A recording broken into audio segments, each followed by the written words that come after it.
এনসিপির আহ্বায়ক নাহিদ ইসলাম বলেছেন, জুলাই আন্দোলনে সরাসরি গুলি করার নির্দেশ দিয়েছিল ফ্যাসিস্ট শেখ হাসিনা। এ সকল হত্যাকাণ্ডের জন্য খুনি হাসিনা ও তার দল আওয়ামী লীগ দায়ী।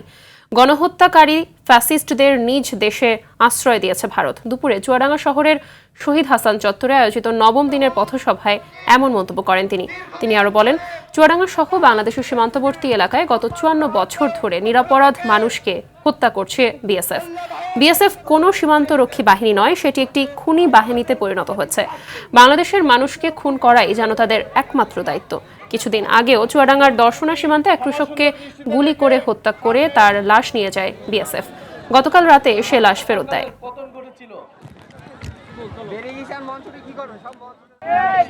এই মারণাস্ত্র ব্যবহারের জন্য শেখ হাসিনা অর্ডার দিয়েছিলেন। এই সকল হত্যাকাণ্ডের জন্য এই খুনি হাসিনা এবং তার দল আওয়ামী লীগ দায়ী।